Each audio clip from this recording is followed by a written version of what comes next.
नमस्कार आप सभी को। मैं सोनम चौधरी बीपीएससी टीचर सोनम पर आप सभी का स्वागत करती हूँ। थोड़ा सा मैं अपने बारे में बता देती हूँ। मेरा नाम सोनम चौधरी है और मैं बीपीएससी टीआरई 3 में सेलेक्टेड हूँ और फिलहाल नालंदा डिस्ट्रिक्ट में पोस्टेड हूँ। दोस्तों, अगर आप चाहते हैं कि आप बीपीएससी टीआरई 4 में सिलेक्शन लें तो प्लीज़ इस चैनल को सब्सक्राइब कर दीजिएगा और वीडियो को लाइक शेयर करना चाहे तो वो भी कर दीजिएगा अगर आपको मेरी बातें अच्छी लगती है तो मैं आज आपके लिए एक बात बताने आई हूँ। वैसे तो आपने ये बात बहुत से लोगों से सुनी होगी, लेकिन इसका कंक्लूजन क्या है मैं उसके बारे में आपको बताना चाहती हूँ। देखिए, आपने अभी एक नोटिस निकला था, 2-3 दिन हुए हैं। उसमें बताया गया था कि जिसके 82 नंबर है और 82.5 नंबर है उन लोगों को काउंसलिंग के लिए बुलाया गया है। एक्चुअली क्या हुआ था, लास्ट जो 82 और 82.5 का कॉन्सेप्ट है, ये इनको चैलेंज किया था कुछ स्टूडेंट्स ने कि ये लोग क्या नहीं कर सकते। इनको डॉक्यूमेंट के जो फर्जी वगैरह होने में निकाल दिया गया था, इनको मना की गई थी कि ये लोग नहीं कर सकते। तो इन्होंने कोर्ट का दरवाज़ा खटखटाया। कोर्ट से इन्हें परमिशन मिल गई है कि ये लोग भी अपनी काउंसलिंग वगैरह करा सकते हैं। तो गवर्नमेंट ने एक नोटिस इशू किया है कि 30 जून तक ये जो 82 और 82.5 वाले लोग हैं जो टीआरई 4 में सेलेक्टेड हुए हैं, सीटेट वाले जो कैंडिडेट जिनका 82 और 82.5 मार्क्स थे सीटेट में, वो लोग क्या करा सकते हैं, वो लोग अपनी काउंसलिंग करा सकते हैं। दूसरी जो बात है कि जो बचे हुए कैंडिडेट जिन्होंने अभी तक ज्वाइन नहीं किया है उन्हें भी 30 जून तक की डेट मिली हुई है कि 30 जून तक वो अपना ज्वाइनिंग ले ले। तो अभी 2 रीजन है वैकेंसी के और लेट होने की। देखिए, आप जानते हैं कि जब तक सब लोग ज्वाइन नहीं करेंगे तब तक काउंटिंग बची हुई वैकेंट सीट की नहीं होगी और रोस्टर उसके बाद ही बनेगा। अब जब तक सीट की काउंटिंग नहीं होगी तो नोटिफिकेशन कितनी वैकेंसीज के लिए निकाले कुछ आइडिया नहीं है।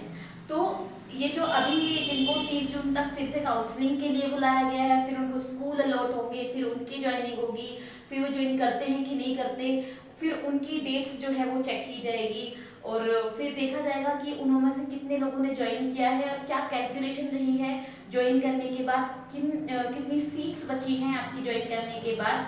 तो उसके बाद आपकी काउंटिंग होगी, फिर रोस्टर क्लियर होगा। इसलिए आपका जो है जो नोटिफिकेशन है वो पक्का इससे इलेक्शन से पहले आ जाएगा, लेकिन जो आपकी वैकेंसी जो आपका एग्जाम है वो आपका इलेक्शन के बाद ही जाने वाला है। उसका एक रीज़न तो यही क्योंकि अभी तक टीआरई 3 ही आपका क्लियर नहीं हुआ है।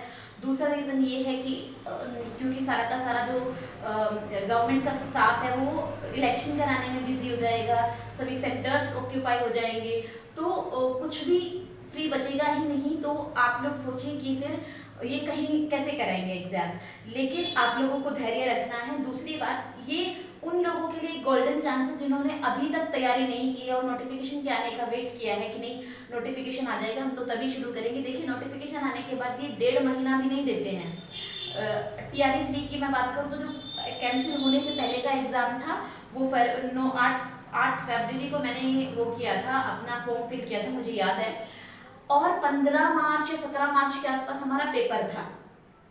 अब ये देख लीजिए कि एग्जाम को उन्होंने कितना टाइम दिया था और इतने कम टाइम में आप कुछ भी कर लेना, रात दिन भी पढ़ लेना, स्ट्रेस के अलावा आपका सिलेबस पूरा बिल्कुल नहीं होगा, सिर्फ आपको स्ट्रेस मिलेगा जिसमें आप अपना सिलेबस बिल्कुल भी पूरा नहीं कर पाएंगे। तो अभी आप लोगों को जिनके पास, देखिए हिम्मत तो आपको रखनी पड़ेगी।